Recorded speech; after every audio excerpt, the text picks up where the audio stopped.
پاکستان میں فرقہ واریت کافی حد تک کم ہوئی. اس کی شدت آج سے 5-6 سال پہلے کافی زیادہ تھی، لیکن آج قدرے کم ہے. اور یہ خوش آئین بات ہے کہ لوگ جو ہیں انہوں نے اس بات کو نگیٹ کیا اور ڈسکرج کیا، اور ان میں لوگوں میں جو ہے وہ برداشت آئی، اور ایک دوسرے کے جو نظریات ہیں ان کو انہوں نے سنا، ایکسیپٹ اگرچہ نہیں کیا، لیکن اتنا برداشت ضرور کیا کہ کوئی ایسی بات نہ ہو، کوئی فساد نہ ہو، کوئی لڑائی نہ ہو. تو یہ ایک اچھی بات تھی. لیکن ایک جناب انجینئر صاحب آتے ہیں، مرزا صاحب، وہ ان باتوں کو دوبارہ سے اجاگر کرتے ہیں، دوبارہ سے لوگوں کو بتاتے ہیں کہ یہ اختلافات تھے. اور اختلافات تو ہوتے ہیں، ہر جگہ ہوتے ہیں، ہر شعبے میں ہوتے ہیں اختلافات، یہ کوئی بڑی بات نہیں. لیکن ان کی مینیفیسٹیشن، ان کو پریزنٹ کرنا، اس طریقے سے بتانا کہ لوگوں میں دوبارہ سے نفرتیں اور ایک دوسرے کے لیے جو ہے وہ نفرت پیدا ہو، تو انہوں نے بھی کچھ ایسا ہی کیا. اب دیکھیں عام مسلمانوں کو جو فرقہ واریت جو ہے اس کی پیچیدگیوں کا نہیں پتہ، لیکن یہ ساری پیچیدگیاں ان کو سمجھاتے ہیں، سمجھانے کی کوشش کرتے ہیں.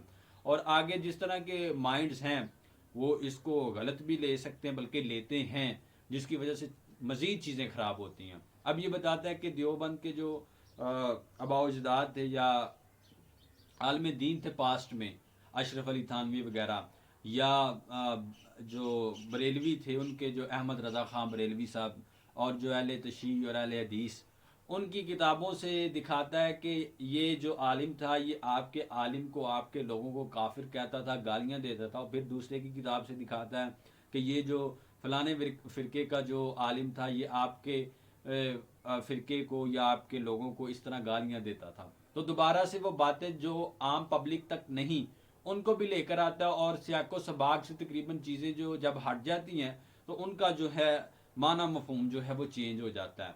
تو یہ صاحب کہتے ہیں کہ ان کی باتوں سے تو یوں ہی محسوس ہوتا ہے کہ جتنے بھی باقی فرقے ہیں وہ سارے کے سارے غلط ہیں، اور جو میں بات کر رہا ہوں یہ بالکل ٹھیک ہے.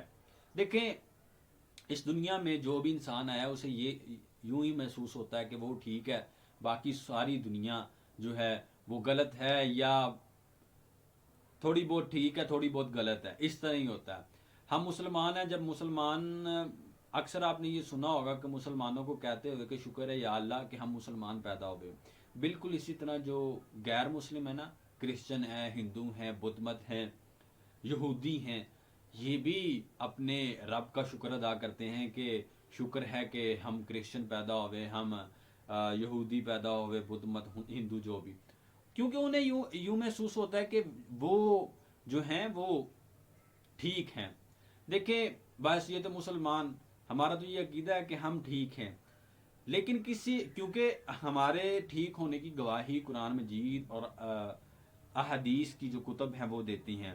لیکن کسی فرقے کے بارے میں جہاں تک مجھے نالج ہے، آج تک کسی کتاب میں جتنی بھی اسلامک بکس ہیں احادیث کی یا قرآن مجید، اس میں کہیں بھی ذکر نہیں ہے کہ کون سا فرقہ جو ہے وہ ٹھیک ہے. بعض دفعہ کچھ چیزوں کو اس طرح مینوپولیٹ کر کے دکھایا جاتا ہے کہ اس کی تعویل اس طرح کی جاتی ہے کہ یہ ہمارے فرقے کی طرف بات کی جا رہی ہے، اور اس طرح کی باتیں. تو ہمیں عام مسلمانوں کو ان پیچیدگیوں میں نہیں پڑنا چاہیے. اختلافات جو ختم ہو رہے تھے، آج دیکھیں لوگ چاہتے ہیں، یہ اچھی بات ہے، خوشائن بات ہے کہ لوگ چاہتے ہیں کہ اتحاد کی فضا پیدا ہو، اور اس طرح کے معاملات ہوں کہ جن میں جو ہے اختلافات کم سے کم ہوں. اختلافات تو ہوتے ہیں لیکن کم سے کم ہوں، اور ان کو جو ہے ایک سائیڈ لائن پہ رکھ کے چیزوں کو مینج کیا جائے.